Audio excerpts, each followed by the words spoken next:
Hello friends, English grammar के sentence and clause के इस वीडियो सीरीज में आपका स्वागत है। आज हम बात करेंगे क्लॉज के बारे में। इससे पहले अगर बात करें तो हम लोग बेसिक इंग्लिश ग्रामर के बारे में देख लिए थे। वहाँ पे देखे थे हम लोग कि सेंटेंस किसको बोलते हैं, सेंटेंस को कितने टाइप्स में क्लासिफाइड किया गया है। वहाँ पे ये भी देखा था कि सेंटेंस को दो पार्ट्स में क्लासिफाइड किया गया है, आपको डिवाइड किया गया है सब्जेक्ट एंड प्रेडिकेट। सब्जेक्ट किसको बोलते हैं, प्रेडिकेट किसको बोलते हैं, इसके बारे में हम लोगों ने देखा। आपका ये verb, finite verb, non finite verb, ये चीज़ क्या होता है इसके बारे में हम लोगों ने देखा। सब्जेक्ट क्या होता है, ऑब्जेक्ट क्या होता है, वर्ब क्या होता है, इन सब के बारे में हम लोगों ने देखा। सेंटेंस का एक बेसिक स्ट्रक्चर क्या होना चाहिए वो सब देखा। सो आज हम बात करेंगे, स्टार्ट करेंगे क्लॉज से। क्लॉज का डिफिनीशन क्या है, क्लॉज के टाइप्स कितने होते हैं और क्लॉज के टाइप्स कितने होते हैं। सो चलिए करते हैं आगाज, हमें जो पढ़ना है आज। पहला क्वेश्चन आता है, अगर सेंटेंस एंड क्लॉज के क्लॉज टॉपिक्स को पढ़ें तो पहला क्वेश्चन आता है कि क्लॉज है क्या, क्लॉज किसको कहते हैं। सो क्लॉज की अगर बात करें तो क्लॉज एक ऐसा ग्रुप ऑफ वर्ड्स है जिसमें कम से कम एक सब्जेक्ट और एक फाइनाइट वर्ब होना चाहिए और जो सेंटेंस का पार्ट्स को फॉर्म करे। मतलब पहली चीज कि क्लॉज किसको बोलते हैं, तो क्लॉज वैसे शब्दों के समूह को बोलेंगे जिसमें कम से कम एक सब्जेक्ट हो और एक फाइनाइट वर्ब हो और वह जो ग्रुप ऑफ वर्ड्स है वह सेंटेंस को फॉर्म करे, मतलब सेंटेंस का एक हिस्सा हो, तो उसको बोलते हैं आपका क्लॉज। अगर क्लॉज की बात करें, क्वेश्चन आता है कि क्या क्लॉज एक पूरा का पूरा सेंटेंस हो जाता है, क्या क्लॉज और सेंटेंस एक ही चीज है या अलग अलग चीज है। तो इसके बारे में हम लोग डील करेंगे। क्लॉज और सेंटेंस के बीच में डिफरेंसेस क्या है, सिमिलरिटीज क्या है, इसके बारे में बात करेंगे। लेकिन क्लॉज और सेंटेंस के बारे में बात करेंगे तो यहाँ पे इसके बारे में आपको जानकारी दे दूं कि ये दोनों बहुत ही ज्यादा क्लोजली रिलेटेड वर्ड्स हैं। मतलब ये चीज कि एक क्लॉज आपका कंप्लीट सेंटेंस कभी कभार हो भी सकता है और इन मैक्सिमम केसेस नहीं भी होता है। क्लॉज कब कंप्लीट सेंटेंस होगा और कब कंप्लीट सेंटेंस के रूप में नहीं होगा, इसके बारे में हम लोग आज बात करेंगे। सो पहला क्वेश्चन है कि what is clause.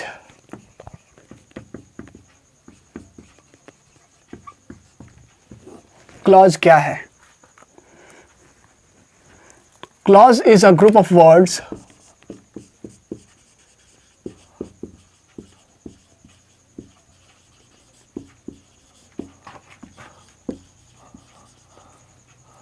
which contains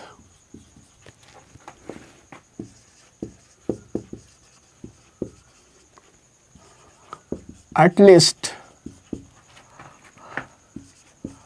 a subject and a finite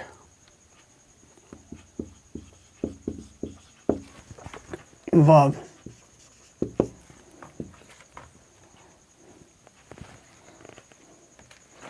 Which contains and forms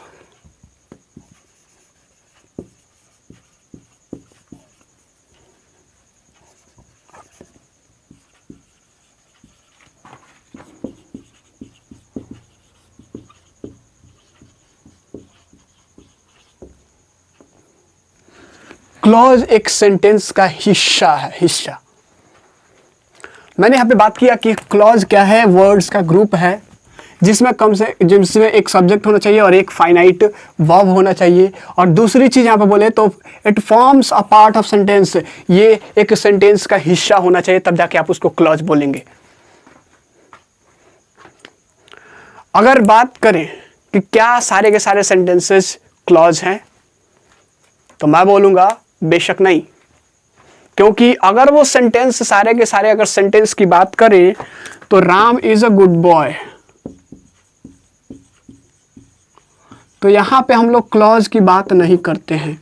ये एक कंप्लीट सेंटेंस हो सकता है लेकिन क्लॉज नहीं हो सकता है। क्यों? क्योंकि क्लॉज के लिए जरा देखिए लिखा क्या हुआ है, वर्ड्स का सिर्फ ग्रुप नहीं होना चाहिए सर, वर्ड्स का सिर्फ ग्रुप नहीं होना चाहिए, उसके साथ साथ एक सब्जेक्ट और एक फाइनाइट वर्ब भी होना चाहिए। कम से कम एक फाइनाइट वर्ब तो होना चाहिए, क्योंकि सेंटेंस जो होता है मैक्सिमम उसमें सब्जेक्ट होता है, लेकिन फाइनाइट वर्ब जरूरी नहीं है कि सारे के सारे सेंटेंस में फाइनाइट वर्ब होंगे।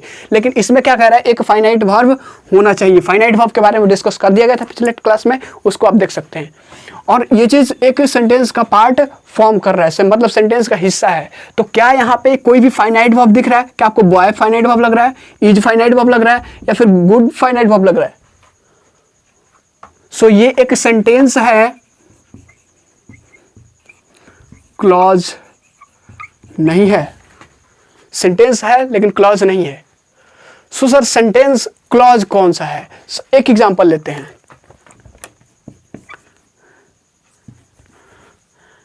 बहुत सा सिंपल सेंटेंस लेते हैं। I will help her as far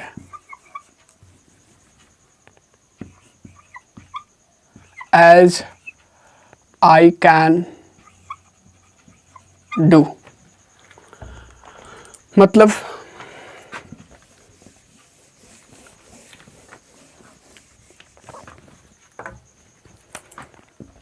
as far as I can do। बात करते हैं इसका मतलब। I will help her, मैं उसकी मदद करूंगा, मैं उसकी मदद करूंगा। As far as I can do, as far as I can do, इसका मतलब जितना मुझसे हो सकता है, मैं उसकी मदद करूंगा जितना मुझसे हो सकता है। अब जरा देखिए, ये एक कंप्लीट सेंटेंस है, क्योंकि कंप्लीट सेंटेंस में ये चीज रूल्स नहीं है कि आपका फाइनाइट वर्ब होना चाहिए, नॉन फाइनाइट वर्ब होना चाहिए, व्हाटएवर में भी। एक सेंटेंस को बनने के लिए उसके पास कंप्लीट सेंटेंस, कंप्लीट सेंस होना चाहिए, ग्रुप ऑफ वर्ड्स होना चाहिए, इतना में वो सेंटेंस बन जाता है। लेकिन अगर बात करें वही चीज क्लॉज की, तो क्लॉज में थोड़ा सा डिफरेंसेस आ जाता है। अब जरा देखिए, ये एक कंप्लीट सेंटेंस है, मतलब सारा का सारा क्लॉज सेंटेंस हो सकता है सर। मतलब ये सेंटेंस हो सकता है, लेकिन ये क्या क्लॉज होगा या नहीं होगा, इसके बारे में अभी देख रहे हैं।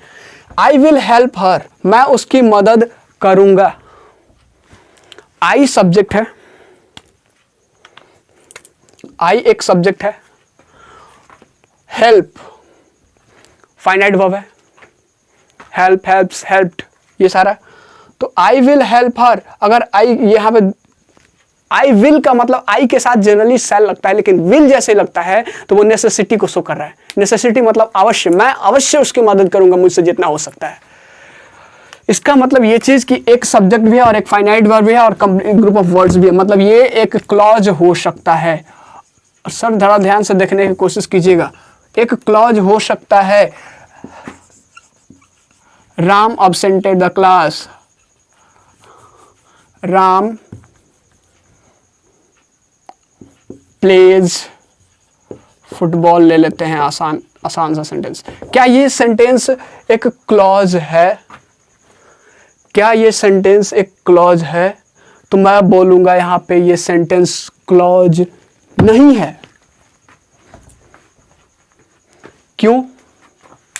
सर आपने बोला ग्रुप ऑफ वर्ड्स, चलिए सही है, सब्जेक्ट और फाइनाइट वर्ब, चलिए ये भी चाहिए, लेकिन यहाँ पे एक चीज लिखा हुआ है sir, forms a part of sentence, एक पार्ट सेंटेंस का हिस्सा होना चाहिए, ना कि एक कंप्लीट सेंटेंस। हाँ, ये यहाँ पे एक सेंटेंस में कंप्लीट ये क्लॉज हो सकता है। जरा देखिए, कोशिश कीजिएगा।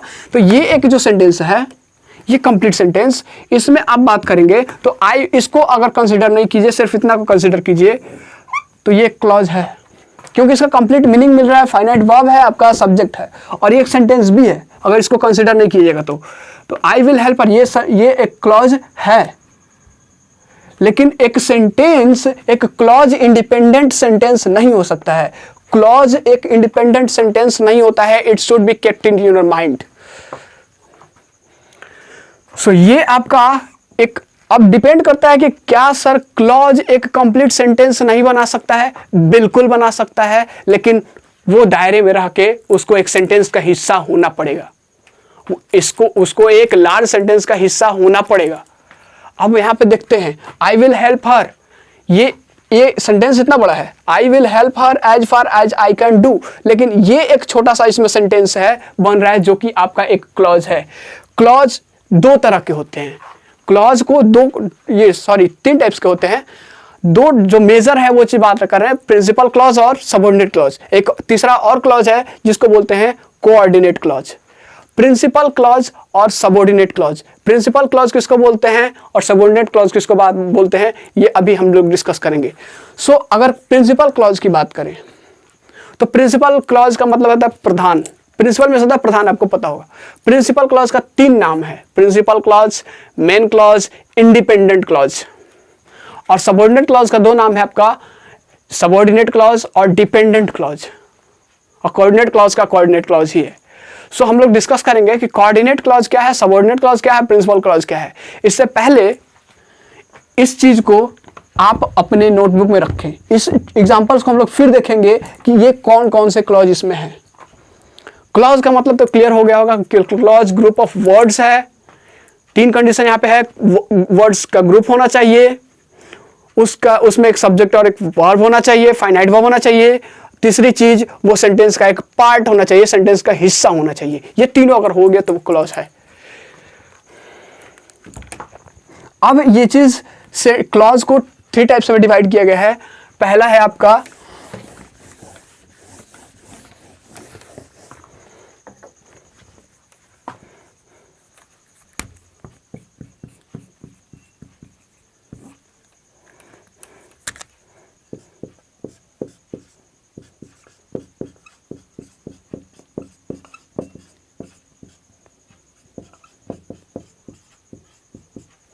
प्रिंसिपल क्लॉज, दूसरा है आपका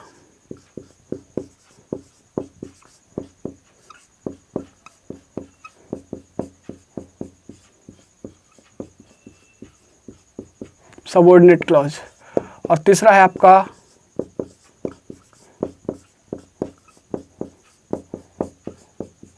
कोऑर्डिनेट क्लॉज।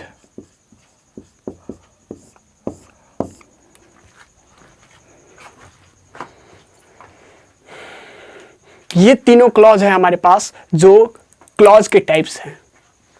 प्रिंसिपल क्लॉज का दूसरा नाम है आपका मेन क्लॉज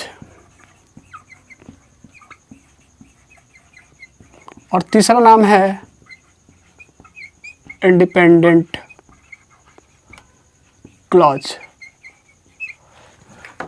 ये है आपका प्रिंसिपल क्लॉज का दूसरा नाम और इसका नाम है आपका डिपेंडेंट क्लॉज।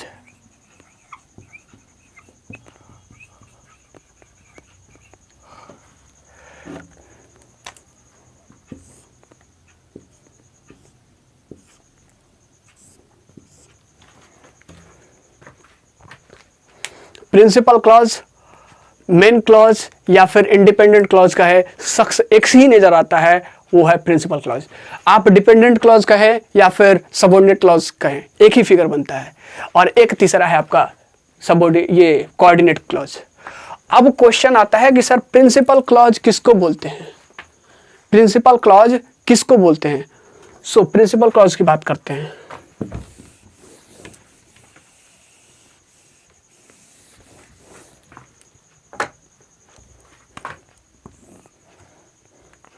प्रिंसिपल क्लॉज की कैसे इसको बात करते हैं।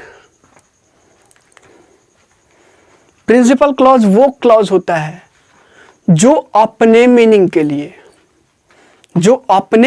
लिए किसी दूसरे क्लॉज पे डिपेंड ना रहे, मतलब किसी दूसरे पे निर्भर नहीं रहता है अपना कंप्लीट सेंस देने के लिए। मतलब सर ये एक कंप्लीट सेंटेंस बना सकता है, ये एक इंडिपेंडेंट सेंटेंस के रूप में अपने आप को प्रूव कर सकता है, रिप्रेजेंट कर सकता है। जैसे बात करें अगर पिछला एग्जाम्पल की तो पिछला एग्जाम्पल था I will help her.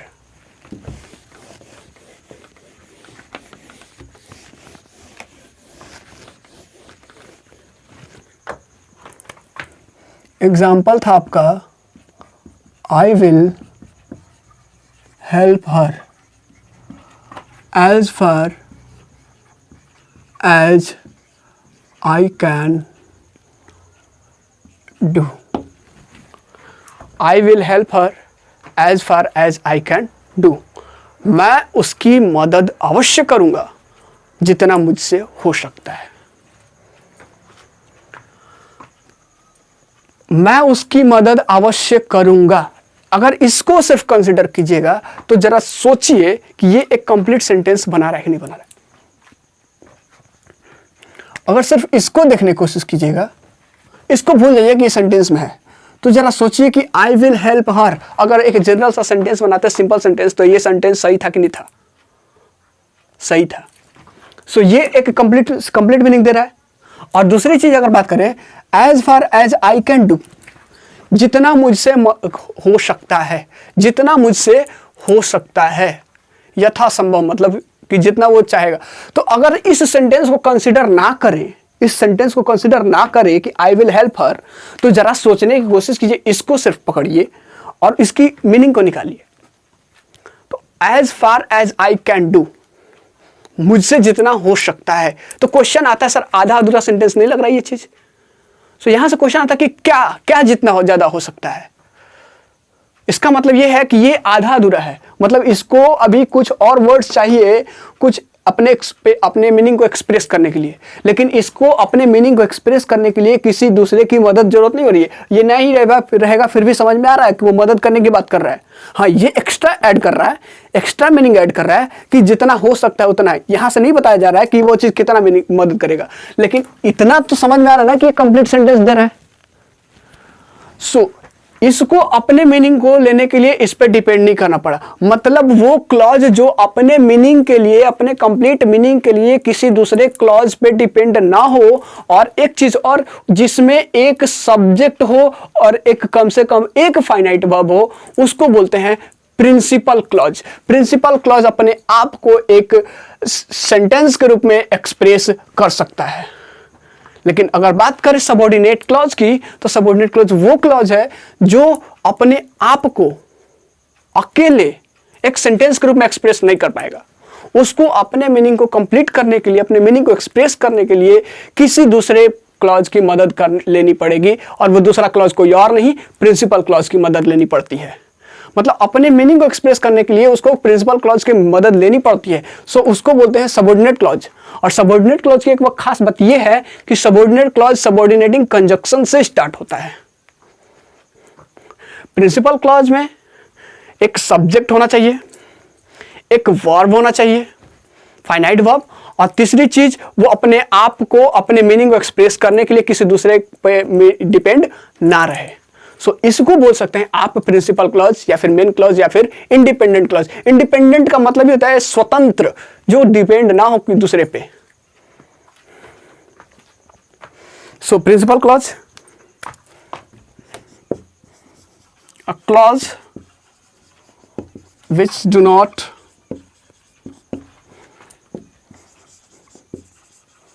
depend on other clause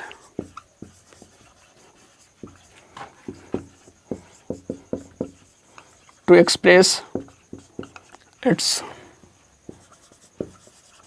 meaning and contains at least one subject and a finite verb। दूसरी चीज यहां पे हमने देखा कि ये अपने आप को एक सेंटेंस के रूप में फॉर्म कर सकता है अकेले। It alone can stand as an independent sentence.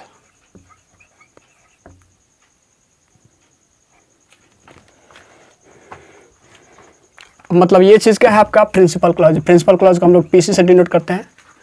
Principal clause आप एमसी से भी लिख सकते हैं, मेन क्लॉज। तो ये क्या है आपका, ये है आपका सबऑर्डिनेट क्लॉज, ये है आपका सबऑर्डिनेट क्लॉज। इतना क्लियर है? तो सबऑर्डिनेट क्लॉज देख लेते हैं। इसका एक और एग्जांपल देख लेते हैं।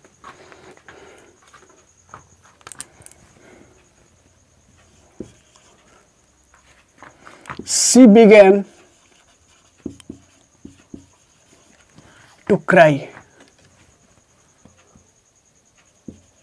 when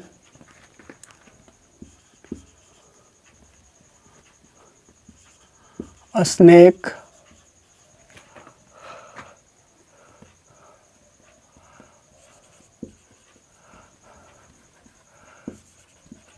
came across her leg.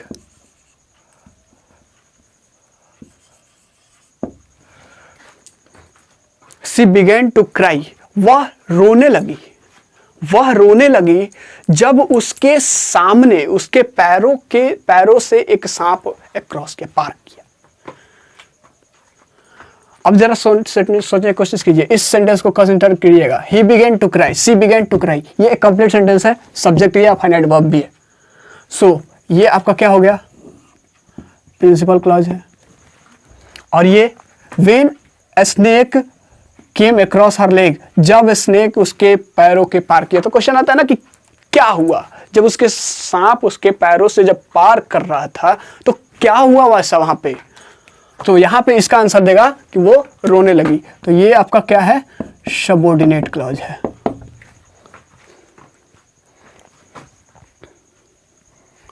So subordinate clause किसको बोलते हैं, इसको लिख लेते हैं।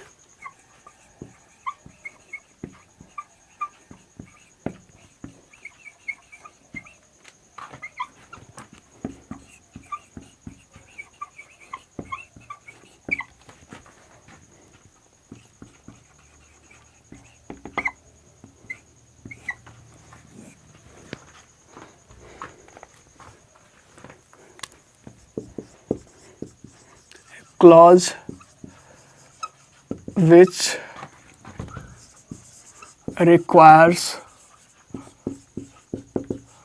principal clause for its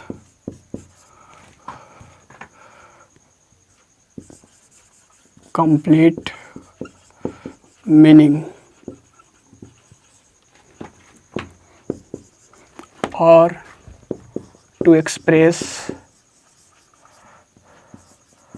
complete meaning।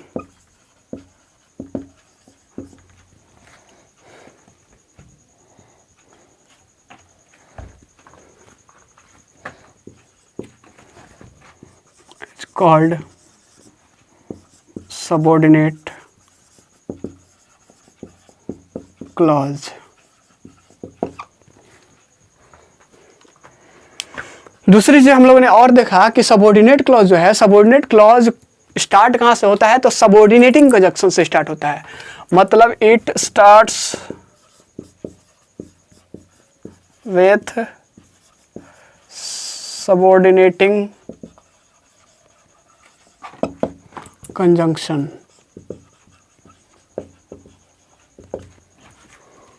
It starts with subordinating conjunction. और तीसरा पॉइंट है कि हम लोगों ने देखा कि यहाँ पे जो ये अपना कंप्लीट मीनिंग नहीं देता, इसकी जरूरत है। मतलब ये एक अकेले कंप्लीट सेंटेंस नहीं फॉर्म कर सकता है। It alone cannot stand as a complete sentence as it requires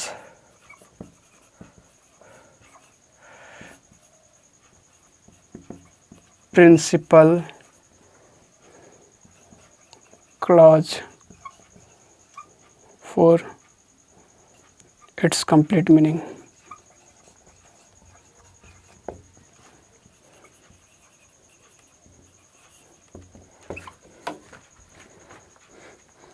अपने मीनिंग को कंप्लीट करने के लिए क्या चाहिए, इसको प्रिंसिपल क्लॉज की जरूरत है। ये हुआ आपका subordinate clause.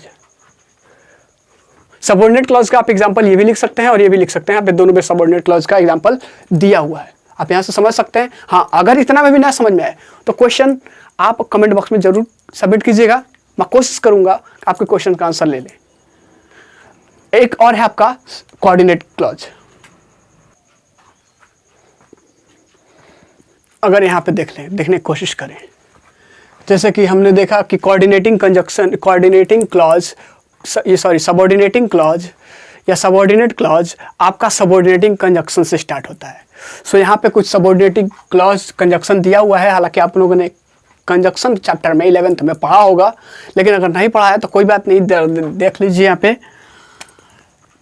If, that, as if, where, because, until, when, whether और बहुत सारे ये सबऑर्डिनेटिंग कंजक्शन है। सो ऐसे वर्ड से स्टार्ट होता है आपका सबऑर्डिनेटिंग क्लॉज या फिर सबऑर्डिनेट क्लॉज।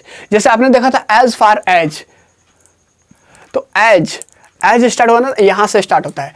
या फिर दूसरा सेंटेंस में देखा था कि when she saw, when a snake, तो वेन क्या है आपका सबऑर्डिनेटिंग क्लॉज है, सबऑर्डिनेट क्लॉज है, और यहां से स्टार्ट होता है। तो यहां के बाद वाला जो पार्ट है आपका, ये सारा का सारा क्या था, सबऑर्डिनेट क्लॉज था। अगर यहाँ से भी अगर नहीं समझ में आ रहा है तो थोड़ा सा कोशिश कीजिएगा कि दो इंसान है, एक बेटा है और एक बाप, पिताजी है। अब पिताजी को अपने काम करने के लिए, अपने कोई भी सामान को खरीदने के लिए उसके पास किसी से पैसे लेने की जरूरत नहीं है, क्योंकि उसके पास वो खुद कमा रहा है, वो एलिजिबल है, उसके पास उतने पैसे हैं कि वो सामान खरीद सकता है। तो वो चीज़ को मतलब अपने काम को करने के लिए किसी पे निर्भर नहीं रहना पड़ा। अगर कुछ ज़रूरत पड़े तो आसानी से खरीद सकता है। लेकिन अगर बेटे को ज़रूरत पड़े कोई सामान, तो बेटे के पास चूंकि पैसा नहीं है, सो वो क्या करेगा, पिताजी से लेगा। और पिताजी से जब लेगा, इसका मतलब वो अपने काम को करने के लिए पिताजी पे डिपेंड करना पड़ा। तो मतलब पिताजी आपका प्रिंसिपल क्लॉज, मतलब अपने प्रिंसिपल क्लॉज अपने काम करने के लिए, अपने मीनिंग को कंप्लीट करने के लिए आपका किसी ये क्या बोलते हैं, बेटे पे अपना डिपेंड नहीं था। लेकिन अगर बेटे को बात करें, मतलब बेटे आपका हो गया सबऑर्डिनेट क्लॉज, तो सबऑर्डिनेट क्लॉज को अपने मीनिंग को कंप्लीट करने के लिए पिताजी पे डिपेंड करना, मतलब प्रिंसिपल क्लॉज पे डिपेंड करना पड़ा था। मतलब सबऑर्डिनेट क्लॉज हमेशा डिपेंड करता है आपका प्रिंसिपल क्लॉज पे for its complete meaning. But as we consider principal clause, it should not क्या बोलते हैं, आपको वहां पे कोई भी डिफरेंसेस नहीं होगा, वहां पे कोई भी आपका वहां पे कंसीडर नहीं करना पड़ता है सबऑर्डिनेट क्लॉज को। सबऑर्डिनेट क्लॉज ना हो कोई बात नहीं, इसका मीनिंग कंप्लीट हो जाता है। सबऑर्डिनेट क्लॉज आता है तो क्या करता है, इसमें थोड़ा सा एडिशन कर देता है, मीनिंग ऐड कर देता है और ज्यादा क्लियरिटी आ जाती है। लेकिन हालांकि पहले से भी क्लियरिटी है, वो मीनिंग समझ में आ जाता है कि वो कहना क्या चाहता है सेंटेंस।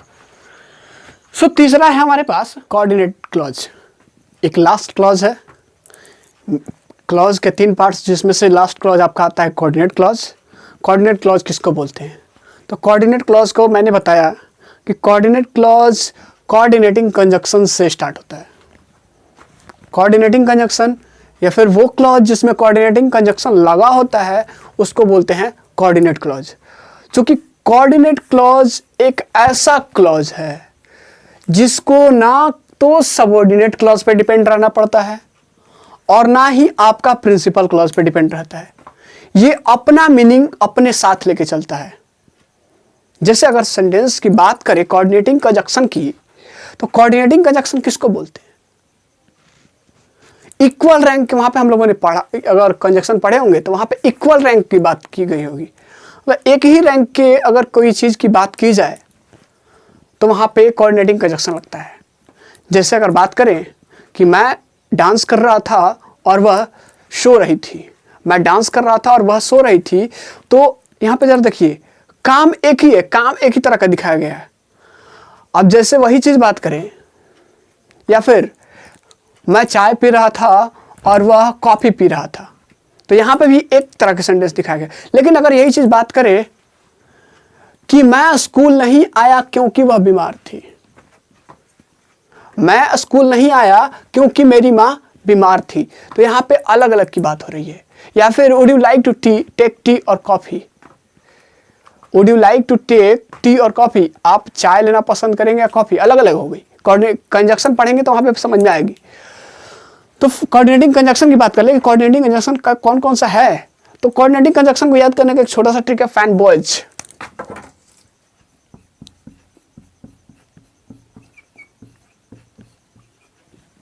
F से for, A से and, N से nor, B से but, O से or, Y से yet, S से so। ये सारे आपके कोऑर्डिनेटिंग कंजक्शन है।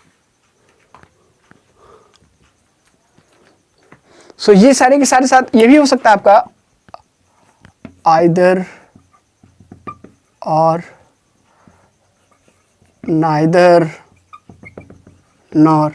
ये सारे के सारे क्या है आपके कोऑर्डिनेट कंजक्शन है। कोऑर्डिनेटिंग कंजक्शन की बात कर ले तो मतलब यहाँ पे वो क्लॉज है, कोऑर्डिनेट क्लॉज की बात करें तो वो क्लॉज है जो कोऑर्डिनेट कंजक्शन से जुड़ा हो। ऐसे ऐसे वर्ड्स अगर से जुड़ा हुआ है तो वो चीज़ आपका कोऑर्डिनेट क्लॉज है। कोऑर्डिनेट क्लॉज आपका प्रिंसिपल क्लॉज में भी एडेड हो सकता है और सबऑर्डिनेट क्लॉज में भी ऐड हो सकता है। जैसे बात करें अगर he as well as she sings very well, बोल रहा है कि वह उसके साथ साथ वह भी, मतलब ही भी और सी भी दोनों क्या करता है, अच्छा गाता है। तो यहाँ पे ये जरा देखिए कोऑर्डिनेटिंग कंजक्शन है। कोऑर्डिनेट कंजक्शन मतलब ये आपका कोऑर्डिनेट कंजक्शन क्या कर रहा है, दोनों सेंटेंसेस को जोड़ रहा है। मतलब यहाँ पे सेंटेंस कुछ इस तरह से रहा होगा, he sings very well,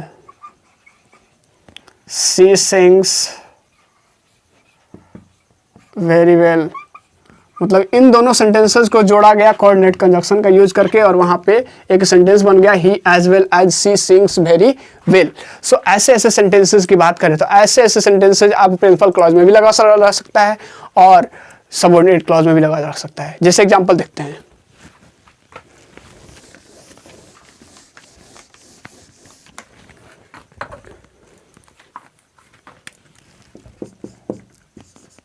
I don't know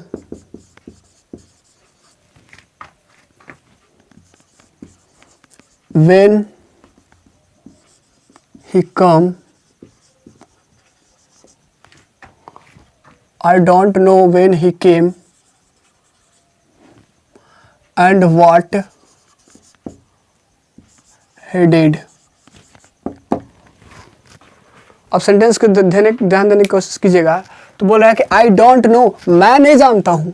अगर बात करें तो ये आपका प्रिंसिपल क्लॉज है डेफिनेशन के अकॉर्डिंग। मैं नहीं जानता हूं क्या, व्हेन ही कम, कब वह कब आता है, कब आया, एंड व्हाट ही डिड, अब क्या किया। मैं नहीं जानता कि वह कब आया और क्या किया। अगर बात करें इसमें तो आई डोंट नो, यह है आपका PC principal clause. When he came and what he did, यहां से लेकर के आप बात करें यहाँ पे तो सबऑर्डिनेट क्लॉज है। सबऑर्डिनेट क्लॉज में आप जरा ध्यान से देखने की कोशिश कीजिएगा, एंड से लेकर के ये वाला sentence and what he did ये आपका है क्या, coordinate clause. I don't know ये है आपका PC. When he come and what he did, ये है आपका SC। और तीसरा and what he did, ये है आपका कोऑर्डिनेट क्लॉज। मैंने बोला ना कि कोऑर्डिनेट क्लॉज आपका सेंटेंस में, इस सेंटेंस के प्रिंसिपल क्लॉज में भी हो सकता है और आपके सबऑर्डिनेट क्लॉज का भी हिस्सा हो सकता है। ये अपना मीनिंग खुद लेकर के चलता है पूरा। और ये कंप्लीट सेंटेंस कर रहा भी, जरा देखने को व्हाट ही डिड पूरा का पूरा सेंटेंस है, उसने क्या किया। ये आपका प्रिंसिपल क्लॉज, सबऑर्डिनेट क्लॉज में आपका जुड़ा हुआ है आपका यहाँ पे कोऑर्डिनेट क्लॉज। सो उम्मीद करता हूँ कि पूरा का पूरा समझ में आ गया होगा। अगर नहीं समझ में आया होगा तो कमेंट बॉक्स में जरूर डालिएगा उस चीज़ को कि कौन सा पोर्शन नहीं समझ में आया। मैं कोशिश करूँगा उनसे सारे क्वेश्चंस का आंसर आपको हर संभव मिले। So it's all for today. आज बस इतना ही। अगले क्लास में हम लोग बात करेंगे कि सबऑर्डिनेट क्लॉज के टाइप्स के बारे में। सबऑर्डिनेट क्लॉज के भी टाइप्स हैं, उसके बारे में बात करेंगे। So it's all for today. Thank you class. Have a nice day.